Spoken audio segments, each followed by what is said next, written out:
I don't know what I don't know what else you want me to say about that. All right, this is just gonna be a chill read about, hey man, can you be my fake man's? And then he's gonna be like, I'm gonna be your fake man's. Here my abs.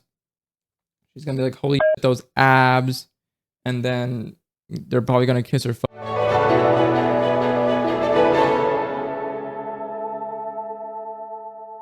The books you see in front of you. This one, this set, this stack right there, and the books you see to my right and or your right or left, whichever orientation this is in the video. This is a book haul.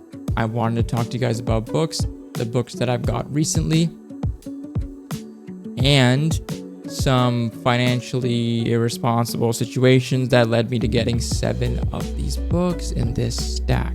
But the first thing that I did want to talk to you guys about, I'm going to push this a little bit forward, are these books, okay?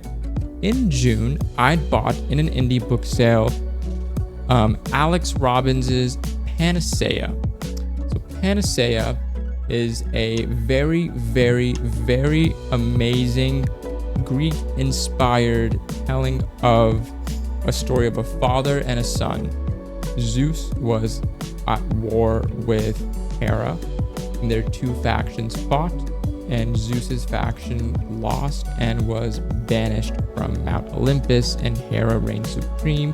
She rewrote all of history to talk about how she won, and everybody praises Hera, and Zeus and his followers were cast out. That's why it's called the Ruined Gods. But this is a story of Dexios and Ceres and how they got tangled up in the worst god plot ever. And by worst, I don't mean it's bad. I mean worst as in that shit just started firing. Everybody was catching strays. Everybody, you probably caught a stray if you were in this world, in this plot, in these conflicts. Let's get back. Let's go back to the books real quick, shall we? So book 1 was Panacea. Book 2 is Metanoia. This is actually the book that got me into wanting to buy the physical novels, because look how crisp and vibrant that lightning looks. And if you know anything about me, you know that I'm a sucker. I'm a whore for lightning in any format. I'm an absolute slut for lightning. They call me Slut Lightning back. And then this is Titanica, the 3rd book in the trilogy. Look at that man's. He looks like this series, in my opinion, is one of my favorite reads recently, which is why I wanted to buy this book and talk to you guys about it. It truly, truly, truly, in my opinion, is a great epic fantasy read about ancient Greece, ancient Greek and Roman culture. I think because it is set in that time, he pulls out all the vernacular from that time. It is inspired, not a historical retelling. This is not historical fiction, but it is inspired. So he takes his own liberties on how to tell the story he wants to tell, which I appreciate. Don't give me historical retelling. Put your own twist on that shit, and Alex Robbins did. And man's really came through. I'll put some of my tweets up that I tweeted Alex Robbins while I was reading this, because shit was just going on, bro. Shit was just going on, and I was having a blast reading it. The next set of books I want to talk to you guys about is The Vengeful Realm by Tim Fasciola. And the way they set up these, the book spines is like books 1, 2, and 3, as it's getting like further and further like disastrous. The book spines actually go together, and I love that he did that for these books. It was so I loved it. I was so excited when he said that the book spines are gonna like have their own like following art. I love when books do that. So The Vengeful Realm, The Scales of Balance is book 1. I'm just showing you guys these books right now because they're heavy and thick as fuck, so I don't want to lift them much. Book 2 is A Vengeful Realm, The Breaker of Chains. And then book 3 is A Vengeful Realm, The Age of the End. And I was a little bit disappointed that book 3 also didn't have the image of the gladiator on it, while books 1 and 2 did. But I made my peace with it. I still love the art, and I love the series. Now, if you've been on this channel before, if you've seen any of my videos before from last year, you would know that, and I talked about it a lot, that I think A Vengeful Realm, The Scales of Balance was one of my favorite reads of 2023. It was one of the most polished books I have read in a long time, especially from a debut author. It was like, I had no notes. I had virtually no notes. And if I had notes, I forgot what those notes were. I had no notes. No notes. No notes. No notes. No notes? No notes. No notes. No notes. No notes. No notes. It's perfect. So going into book 2, I read that last year as well, and it was good. I enjoyed it. I think it took book 1, ramped it up by like 110%, and it was nice. Did not suffer from book 2 syndrome, I will tell you that. And then I only got about a third into book 3 this year because every time I've sat down to read it, something had just happened in my life to where I couldn't. In this situation particularly, I got nose surgery, I got a nose job, I got a nasal reconstruction surgery, and then I tried to read this book the first week of my surgery. That shit did not happen. Actually, what happened was I was just leaning back on the reclining chair at my parents' house with my laptop open, and I had at least 30 manhwa or 40 manhwa / manga like open throughout that entire week and a half to 2 weeks, just scrolling. Just like this. Next. Scroll, scroll, scroll, next. Scroll, scroll, scroll, next. Scroll, scroll, scroll, next. That's all I did. That is all I did for those 2 weeks. It was bliss. I read so many regressor manga. We can talk about what I read later on in a different video, and I would proudly rep these books. Now, we need to talk about book subscriptions, okay? Because if you don't know what a book subscription is, it's the same thing as a Loot Crate, loot box, whatever it is, right? It's just you pay money for a monthly box of something, in this case, a book. Now, book subscriptions can be in all facets, shapes, and sizes. You have so many different book subscription companies. You have Broken Binding, Wraithmark is, I think, starting one, if they haven't already. Fairy Loot, Illumicrate, Owl Crate, Book of the Month, so many other ones. And the way they work is either you just pay for a book and get a book, or you pay for a subscription box, and they send you like a little themed box of like, here's a book on, like, if the theme is like gothic, it might be a book centered around like a gothic theme with some little knickknacks, maybe a bookmark, maybe like a little magnet, maybe like a little card, maybe like a little, like some of them have come with like mugs or like coffee and some shit like that, things like that. Like a little, it's like a whole little box that you pay for every month. But these shits go out so fast. So I signed up for Book of the Month, and here's why. So when I was first becoming a creator, I thought, okay, let me just look into these book subscription things. Maybe I can afford to pay for them monthly. I was doing okay at the time. I didn't have many expenses. I thought maybe I can do this. It'll be nice content, but it'll also help me like fill up my bookshelf more, give me more unique books to read that won't be just what I gravitate towards. It's all in all a good time. What I did not anticipate was having to be waitlisted for these boxes because everybody and their fucking grandmother wants to be a part of these subscriptions, which I can't blame them. If you've seen the Fairy Loot, Illumicrate, Wraithmarked, Broken Binding versions of these fucking books, I don't blame them. But the problem here is I signed up for the waitlist on both of my emails. I didn't even do my third one. I should have done my third one. And I never got the email that I could then potentially pay to subscribe. Now, if I'd ever gotten that and I missed it, sucks to be me, I guess. But I don't recall ever getting an email saying you're off the wait list. So that was a blow to my ego. And I said, okay, well, let me just try out Book of the Month. How bad could it be? So the way Book of the Month works is you pay them $20, you get a book. So they give you an option to choose between 5 books, 1 book out of 5 genres, and you pick 1 book and they send you that book in the mail in a box like this, okay? So they send you all these books and then you read them. Their book covers aren't necessarily the most intricate, lavish, anything new. All they do is they put their Book of the Month logo around it to let people know this is a Book of the Month book. That's really all they do. So here's what happened, right? So I got book of the month, and I got 3 books from it initially that I was no, and then I had an issue with it. Okay, the first couple of books that I got were Hellbent, I think, or whatever the first book in that series is. Completely ass book, by the way. I then got You Again, did not like it, and then I got Meg Schaffer's A Wishing Game, heartwarming novel, fucking loved it. Oh, I also got Starling House. Also another ass book. Did not finish it. Could not finish it. Literally could not finish it. Because I had a 3 out of 4 bad experience with the books that I'd chosen out of these 5, because I'm not choosing historical fiction, I'm not choosing nonfiction. So I only have romance or fantasy or whatever their third genre option was. So I kept going for like either just romance or fantasy. I said, okay, well, I'm going to pause this for 3 months while I'm going through some shit in life, and then I'll come back to it and revisit if I actually want to do it or not. So I forgot. Yeah, so I forgot about it after those 3 months. This happened this year. I was like wedding planning, and I was moving, and I was working, and life got in the way of content, and I just forgot about the subscription now. So initially when I paused it, I did not know that it was a 3-month pause and then it kicks back in.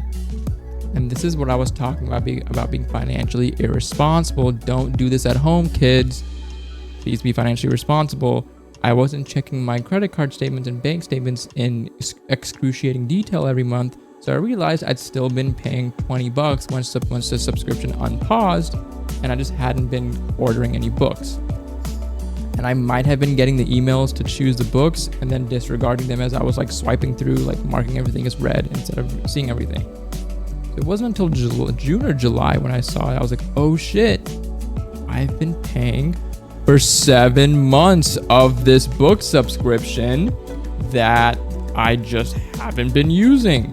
Now, the good thing is, and I appreciate Book of the Month for doing this, they keep the credit. So you pay the month, but you don't choose a book, you get a credit to your account. You can just go into their system and you can go and like choose books that have either been offered in the past at any month in the past, and just choose from their like library or like their offering of books.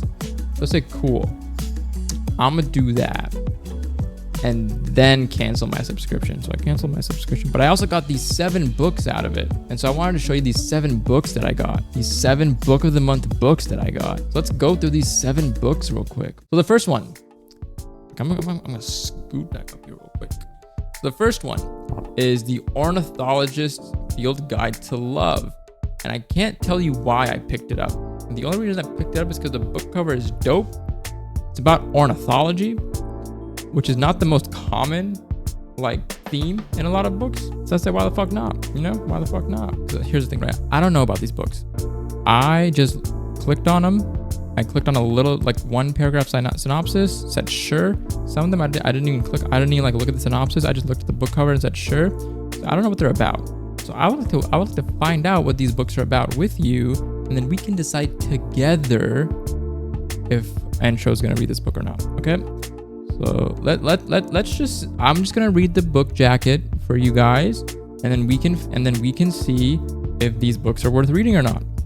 Okay, let me know if you're interested in any of these books. I'll let you know if I'm interested. Beth Pickering is on the verge of finally capturing the rare death whistler bird when Professor Devin Lockley swoops in, stealing both her bird and her imagination like a villain, albeit a charming and handsome villain, but that's besides the point. As someone highly educated in the ruthless discipline of ornithology, Beth knows trouble when she sees it and is determined to keep her distance from Devin. For his part, Devin has never been more smitten than when he first set his eyes on Professor Beth Pickering. She's so pretty, so polite, so capable of bringing down a fiery, deadly bird using only her wits. In other words, an angel. Devin understands he must not get close to her, however, since they're professional rivals. When a competition to become Birder of the Year by capturing an endangered Caladrius bird is announced, Beth and Devin are forced to team up to have any chance of winning. Now, keeping their distance becomes a question of 1 bed or 2. But they must take the risk because foul play is afoot and they can't trust anyone. For all may be fair in love and war, but this is ornithology. Enemies to lovers trope with birds. That is this book. This is what I've gathered. I will try it at some point in my life. Just not right now, because I'm busy doing God knows what. Next book is called The Wedding People by Alison Espach, or Espach. Let's see what this one's about. It's a beautiful day in Newport, Rhode Island when Phoebe Stone arrives at the Grand Cornwall Inn wearing a green dress and gold heels, not a bag in sight, alone. She's immediately mistaken by everyone in the lobby for one of the wedding people, but she's actually the only guest at the Cornwall who isn't here for the big event. Phoebe is here because she's dreamed of coming for years. She hoped to shuck oysters and take sunset sails with her husband. Only now she's here without him, at rock bottom, and determined to have one last decadent splurge on herself. Meanwhile, the bride has accounted for every detail and every possible disaster the weekend might yield except for, well, Phoebe and Phoebe's plan, which makes it that much more surprising when the two women can't stop confiding in each other. In turns absurdly funny and devastatingly tender, Alison Espach's The Wedding People is ultimately an incredibly nuanced and resonant look at the winding paths we can take to places we never imagined, and the chance encounters it sometimes takes to reroute us. So I'm intrigued by this because it doesn't feel like a rom-com movie or rom-com book. It feels more just like a heartwarming, like, you know, people getting through some shit type book. And I'm down to try it in between, you know, fantasy reads such as what we do here. You know what I'm saying? This one's called One Star Romance by Laura Henkin. Very basic, simple book cover. Natalie and Rob couldn't have less in common. Natalie's a messy artist, and Rob's a rigid academic. The only thing they share is their devotion to their respective best friends who just got engaged. Still, unexpected chemistry has Natalie cautiously optimistic about being maid of honor to Rob's best man.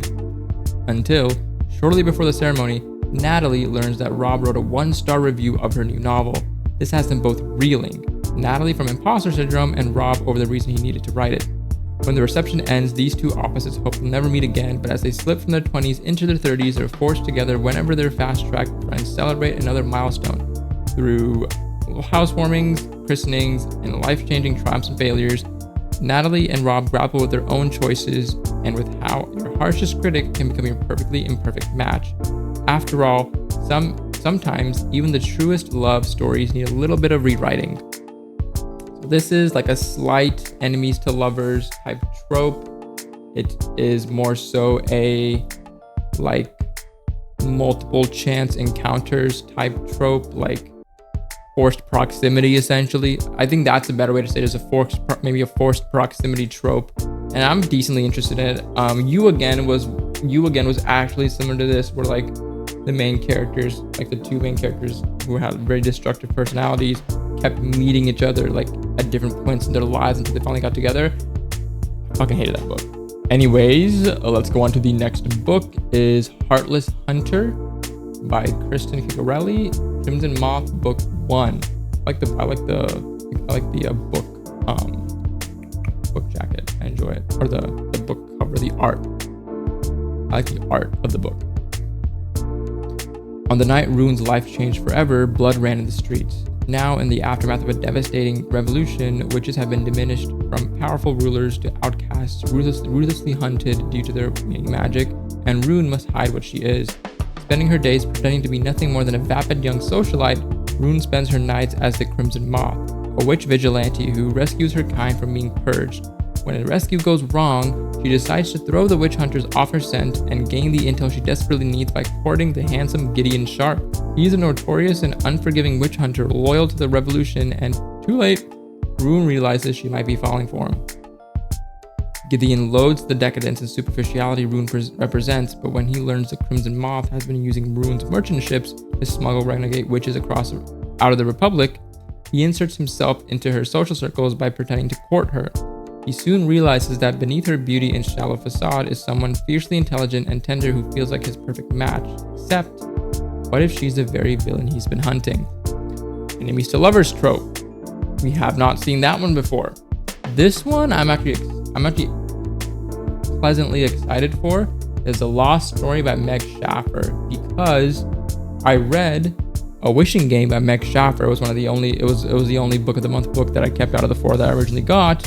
And it was such a nice, heartwarming, cozy read, low stakes and everything, that I really enjoyed it. And I'm looking forward to just seeing what this one's about.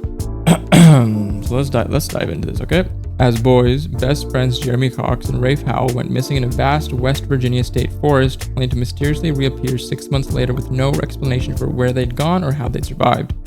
15 years after their miraculous homecoming, Rafe is a reclusive artist who still bears scars inside and out, but has no memory of what happened during those months. Meanwhile, Jeremy has become a famed missing persons investigator. With his uncanny abilities, he is the only person who can help vet tech Emily Wendell find her sister, who has vanished in this very same forest as Rafe and Jeremy. Jeremy alone knows the fantastical truth that while the rest of the world was searching for them, the two missing boys were in a magical realm filled with impossible beauty and terrible danger. He believes it is there that they will find Emily's sister, but for his own inscrutable reasons, Jeremy has kept Rafe in the dark since their return. However, the time for bearing secrets comes to an end as the quest for Emily's sister begins. The former lost boys must confront their shared past, no matter how traumatic the memories. Alongside the headstrong Emily, Rafe and Jeremy must return to the enchanted world they called home for 6 months. Only then can they get back everything and everyone they've lost. This just feels like some Narnia type shit. So I want to say, okay, take me wherever you want. That's all I'm going to say for that book. I don't want to read too much into it because I want to be pleasantly surprised when I do read it. This one is called The Love Hypothesis by Ali Hazelwood. As a third-year PhD candidate, Olive Smith doesn't believe in lasting romantic relationships, but her best friend does, and that's what's got her into the situation. Convincing An that Olive is dating and well on her way to a happily ever after was always going to take more than hand-wavy Jedi mind tricks. Scientists require proof. So like any self-respecting biologist, Olive panics and kisses the first man she sees. That man is none other than Adam Carlson, a young hotshot professor and well-known ass, which is why Olive is positively floored when Stanford's reigning lap tyrant agrees to keep her charade a secret and be her fake boyfriend. And when a big science conference goes haywire, putting Olive's career on the Bunsen burner, Adam surprises her again with his unyielding support and even more unyielding six-pack abs. Suddenly, their little experiment feels dangerously close to combustion, and Olive discovers that the only thing more complicated than her hypothesis on love is putting her own heart underneath the microscope. I don't know what I don't know what else you want me to say about that. All right, this is just gonna be a chill read about, you know, hey man, can you be my fake man's? And then he's gonna be like, I'm gonna be your fake man's. Here are my abs. He's gonna be like, holy shit, those abs. And then they're probably gonna kiss or fuck. I'm assuming they're gonna kiss, but like, I don't know. That should be in one of those, like, describe a book in the worst way possible. Advertise your book in the worst way possible, and then it's my video. That's essentially what it is. This book is probably the most popular out of all the ones that I've gotten, including Panacea and Vengeful Realm. It's Divine Rivals by Rebecca Ross. So if you don't know about this book, you're obviously living underneath a rock. Divine Rivals was a book that came out a couple of years ago, and it completely took a lot of the content space by storm. Every girly loved it. And I thought, okay, I'll read it at some point. I don't really care to read right now. I'll read it at some point. Like it didn't really tickle my fancy at that point. So I said, whatever. But then since I had these credits, I thought might as well get it, see what it's about. I know it's a rivals, enemies to lovers trope. So let's find out what it is after that and why everybody loves it so goddamn much. After centuries of sleep, the gods are warring again. But 18-year-old Iris Winnow just wants to hold her family together. Her mother is suffering from addiction and her brother is missing from the front lines. Her best bet is to win the columnist promotion at the Oath Gazette. To combat her worries, Iris writes letters to her brother and slips them beneath her wardrobe, where they vanish, into the hands of Roman Kit, her cold and handsome rival at the paper. When he anonymously writes Iris back, the two of them forge a connection that will follow Iris all the way to the front lines of battle for her brother, the fate of mankind, and love. Divine Rivals is an epic enemies to lovers fantasy novel filled with hope and heartbreak and the unparalleled power of love. And I believe all of the books I got, except for Heartless Hunter, including Divine Rivals, is a standalone. Like all of these are like standalone, like single read kind of things. They're not part of a series, which is kind of nice to read after a while of like always reading series and stuff. It's kind of nice to like, you know, unwind a little bit. But these are all the books that I got. I don't know how they're gonna fit back there. Or they might be stacked up there at some point, and then they might be down there at some point. Who knows? But that's all the books I got. That's what I want to talk to you guys about today. Woo! I have other books coming in the pipeline. I have other videos coming in the pipeline for you guys now that I'm feeling a little bit better and able to make these videos. I did want to say, and I'm gonna be next to my book stack for this so I can talk to you guys seriously about this. The most recent video that I posted was a video talking about my favorite books of all time, and it got over 600 views. And I just wanted to say, if you clicked on that video, if you watched that video, if you showed anybody that video, thank you very much, because that is the most viewed long form video on this channel, and I genuinely was floored that it even got up to 100. And so I do appreciate that it went where it did. That's the kind of video that I'm trying to make, something with better pacing, a little bit more entertaining, yet still sharing my love of books with you guys. And so I'm trying to bring more videos like that to you guys, along with videos like this where I can just talk to you guys, along with videos maybe like talking about specific books. But I just want to thank you if you're one of the ones who watched that video. I want to thank you if you're one of the ones who watched this video up until this point in the end. I appreciate you. Mwah. Love you. I hope that we can be talking about books more and more and more into the future. And if you're new here, think about subscribing to the archives. If you're not new here, leave a like. If you're new here, leave a like. If you're not new here, comment. If you are new here, leave a comment. Let me know what you're reading. Let me know if you picked up any new books recently, any books you're looking out for. Let me know what's in your mind, and I will continuously let you know what's in my mind at some point in time. I appreciate you. Have a great rest of your day. And don't forget, turn the page.